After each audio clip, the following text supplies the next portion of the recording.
All right.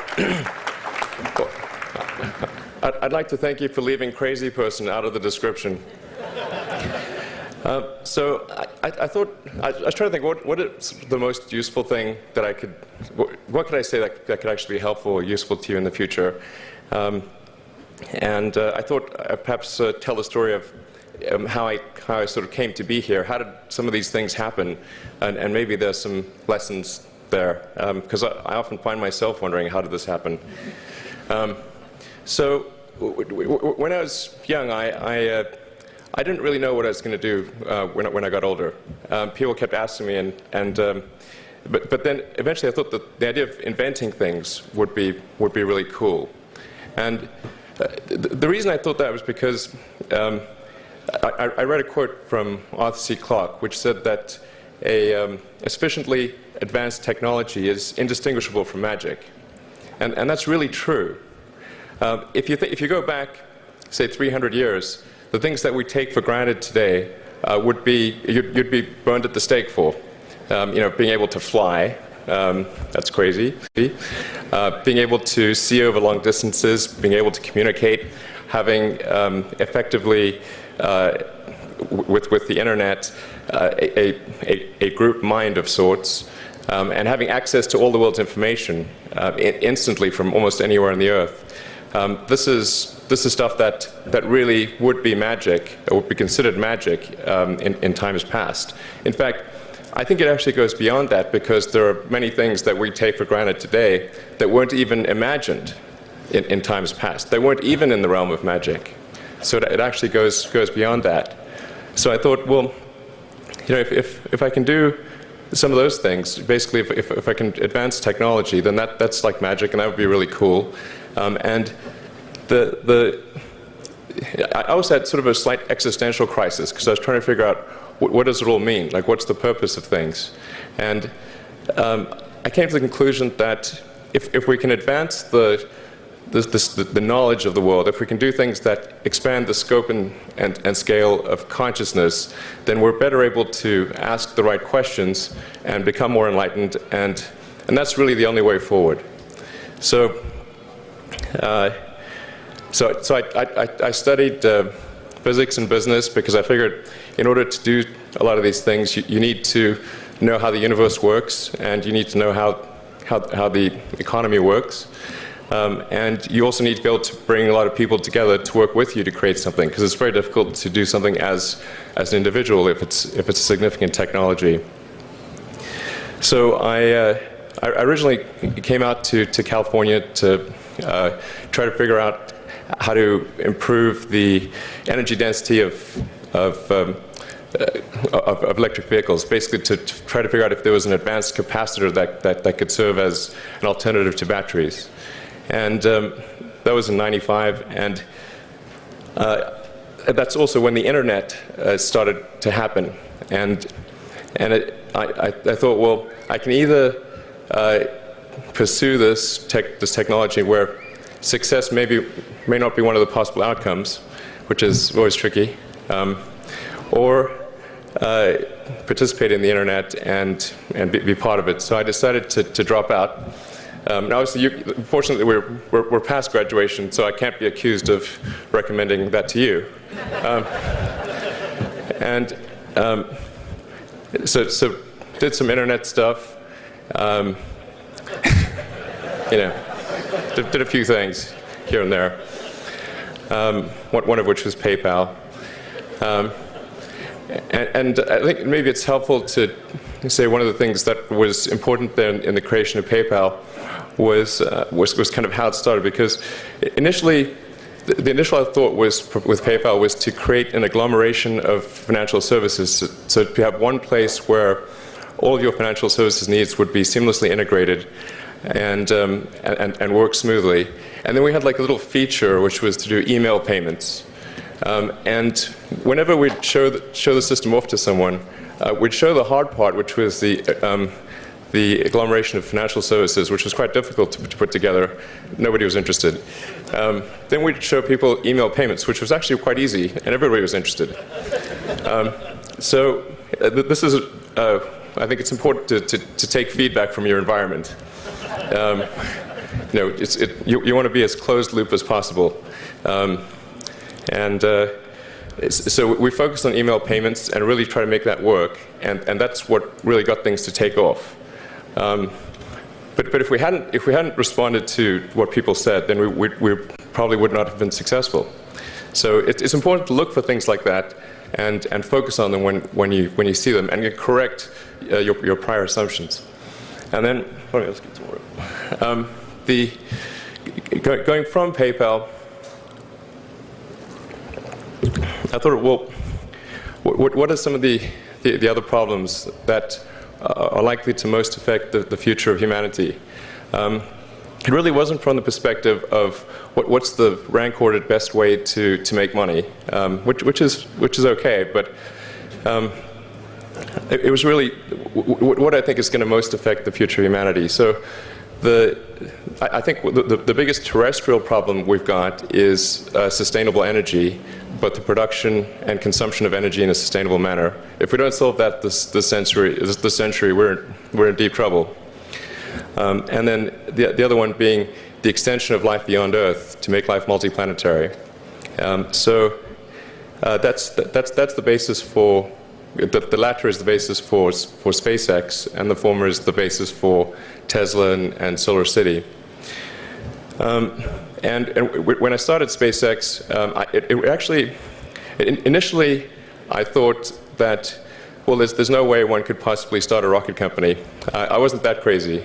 But then I thought, well, what is a way to increase NASA's budget? That was actually my initial goal. So I thought, well, if we can do a low-cost mission to Mars, something called Mars Oasis, which would land seeds with seeds and dehydrated nutrient gel, and you hydrate them upon landing, and then you'd have this great sort of money shot of green plants on a red background, and the public tends to respond to precedents and superlatives, and this would be the first life on Mars, the furthest that life's ever traveled, as far as we know. And I thought, well, that would get people really excited, and therefore increase NASA's budget. So obviously, the financial outcome from such a mission would probably be zero. So anything better than that was on the upside. So I actually went to Russia 3 times to look at buying a refurbished ICBM. Because that was the best deal. And I can tell you it was very weird going there in late 2001, 2002, going to the Russian rocket forces and saying, I'd like to buy 2 of your biggest rockets, but you can keep the nuke. That's a lot more. And that was 10 years ago, I guess, so they thought I was crazy, but I did have money, so that was okay. And after making several trips to Russia, I came to the conclusion that actually my initial impression was wrong about because my initial thought was, well, that there's not enough will to explore and expand beyond Earth and have a Mars base and that kind of thing. But I came to the conclusion that was wrong. In fact, there's plenty of will, particularly in the United States, because the United States is a nation of explorers, of people who came here from other parts of the world. I think the United States is really a distillation of the spirit of human exploration. So, but if people think it's impossible, then, or it's going to completely break the federal budget, then they're not going to do it. So after my 3rd trip, I said, okay, well, what we really need to do here is try to solve the space transport problem, and started SpaceX. This was against the advice of pretty much everyone I talked to. One friend made me sit down and watch a bunch of videos of rockets blowing up. Let me tell you, he wasn't far wrong. It was tough going there in the beginning because I'd never built anything physical. I mean, I'd built like little model rockets as a kid and that kind of thing, but I'd never had a company that built anything physical, so I had to kind of figure out how to do all these things and bring together the right team of people, and so we did all that and then failed 3 times. It was tough going. Because the thing about a rocket is that the passing grade is 100%, and you don't get to actually test the rocket in the real environment that it's going to be in. So I think the best analogy for rocket engineering is like if you want to create a really complicated bit of software, you can't run the software as an integrated whole, and you can't run it on the computer it's intended to run on. But the first time you put it all together and run it on that computer, it must run with no bugs. That's basically the essence of it. So we missed the mark there. The first launch, I was picking up bits of rocket near the launch site. It was a bit sad. But we learned with each successive flight, and were able to, eventually with the 4th flight in 2008, reach orbit. And that was also with the last bit of money that we had. So thank goodness that happened. I think the saying is 4th time's the charm. So we got the Falcon 1 to orbit,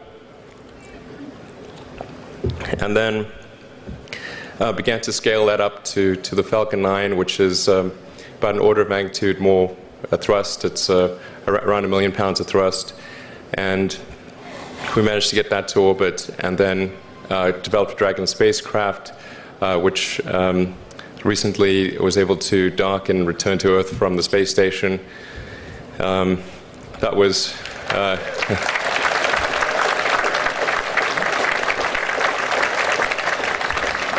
thanks. That was a white-knuckled event. Yeah, it's a huge relief. Still can't quite believe it actually happened. But there's a lot more that must happen beyond this in order for humanity to become a spacefaring civilization, ultimately a multi-planet species. And that's something I think it's vitally important, and I hope that some of you will participate in that, either at SpaceX or at other companies, because it's just really one of the most important things for the preservation and extension of consciousness. I mean, it's worth noting, as I'm sure people are aware, the Earth has been around for 4 billion years, and civilization, at least in terms of having writing, has been around for 10,000 years, and that's being generous. It's really somewhat of a tenuous existence that civilization and consciousness, as we know it, has been on Earth. And I think I'm actually fairly optimistic about the future of Earth. So I don't want to sort of people to have the wrong impression that I think we're all about to die. I think things will most likely be okay for a long time on Earth, but not for sure, but most likely. But even if it's sort of 99% likely, a 1% chance is still worth spending a fair bit of effort to ensure that we've backed up the biosphere, planetary redundancy, if you will. And so I think it's really quite important.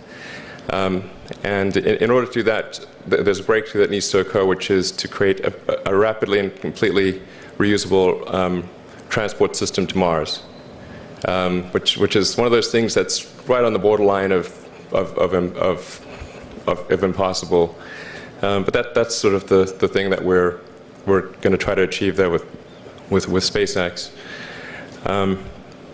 And then on the Tesla front, the goal with Tesla was really to try to show that what electric cars can do, because people had the wrong impression. We had to change people's perception of an electric vehicle, because they used to think of it as something that was slow and ugly and had low range, kind of like a golf cart. So that's why we created the Tesla Roadster, to show that you can be fast, attractive, and long range. And it's amazing how, even though you can show that something works on paper, and the calculations are very clear, until you actually have the physical object and they can drive it, it doesn't really sink in for people. And so that I think is something worth noting. If you're going to create a company, the first thing you should try to do is create a working prototype. Everything looks great on PowerPoint. you can make anything work on PowerPoint. But if you have an actual demonstration article, even if it's in primitive form, that's much more effective for convincing people. So we made the Tesla Roadster, and now we're coming out soon with the Model S, which is a four-door sedan. Because after we made the Tesla Roadster, people said, oh, sure, we always knew you could make a car like that. It's an expensive car, and it's low volume, and it's small and all that, but you couldn't make a real car. Like, okay, fine, we've got to make that too. So that's coming out soon. Yeah, so that's the, I think the where things are, and hopefully there are some lessons to be drawn there. But I think the overarching point I want to make is that you guys are the magicians of the 21st century. Don't let anything hold you back. Imagination is the limit, and go out there and create some magic. Thank you.